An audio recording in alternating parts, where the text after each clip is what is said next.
कर लो, आज गांठ बांध दो रुमाल में या तो कपड़े में, बस हमारे जीवन का आश्रय भगवान होगा। ये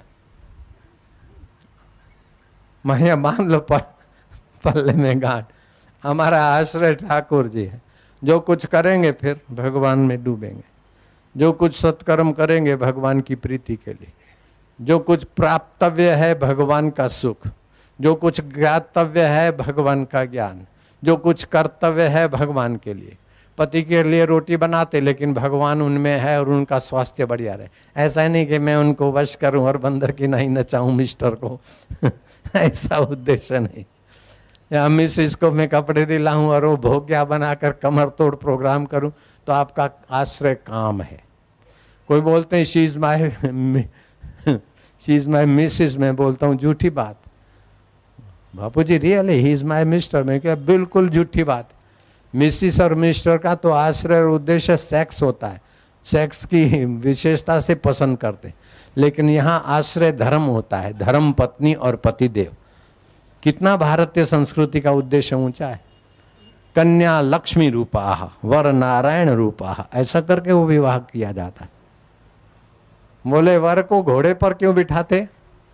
बोले घोड़े पर इसलिए बिठाते कि बेटा देख आश्रय उद्देश्य भगवान का है तो ठीक, नहीं तो फिर इस माया जाल से भाग। इसलिए घोड़े पे बिठाते कि भाग सके तो भाग, नहीं तो उद्देश्य बना ले भाग सके तो भाग, या तो उद्देश्य सही कर दे ये मैंने चुटकुला सुना है।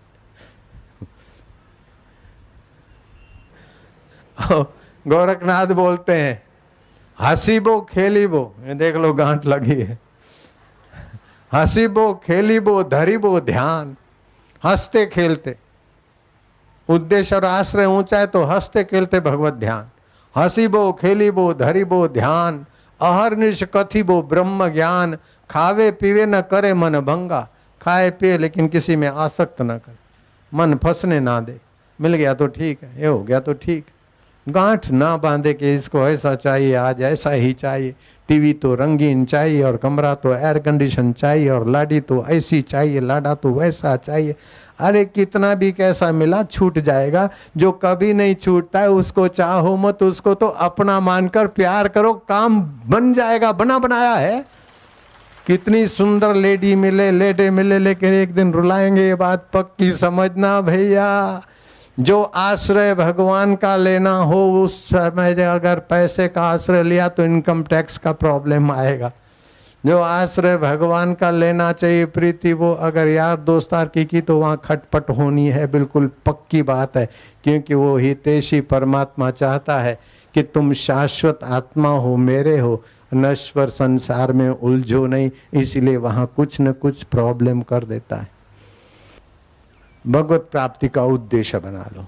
भगवत आश्रय तो लेते हैं लेकिन इनकम टैक्स से बच जाऊं।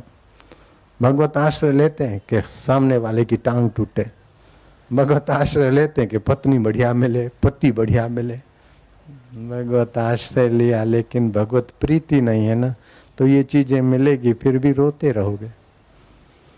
इसलिए भगवत आश्रय और भगवत प्रीति दोनों हो जाए तो जीवन में द्वंद्व शांत होते जाएंगे। निर्माण मोहा जित संग दोषा, अध्यात्म नित्या विनिवृत्त कामा, द्वंद्वैर मुक्ता सुख दुख संगै, गच्छन्ति अमूढ़ा, जो मूढ़ नहीं है, पदमम अव्यय तत्, अव्यय पद, उस पद का नाश नहीं होता। और कोई भी पद अव्यय नहीं है भगवत पद के सिवा।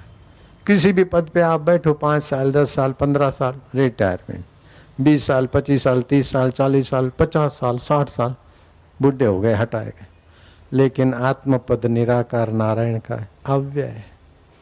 न तद भाष्यते सूर्यो, वहां सूर्य का प्रकाश नहीं पहुंचता, न शशि को न पावक, न चांद और अग्नि का भी प्रकाश नहीं पहुंचता। यद गत्वा निवर्तन्ते, जहां जाने के बाद फिर मां के गर्भ में हुंडा नहीं लटकना पड़ता। तद धाम परमम मम, वो मेरा परम धाम है और वो तुम्हारे साथ नहीं है।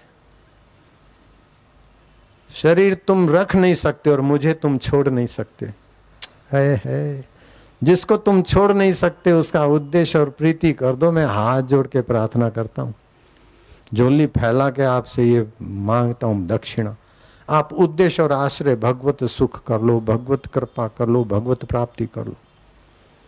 आपका तो मंगल होगा, आपका दर्शन करने वाले को भी मंगलमय सुख मिलेगा, आपकी वाणी सुनने वाले को तीर्थ करने का फल होगा, यज्ञ करने का फल होगा और उसके पितरों को तारने का फल हो जाएगा। आप इतने महान बन जाओगे। खाली ये 2 बातें अपने जीवन में ले आओ।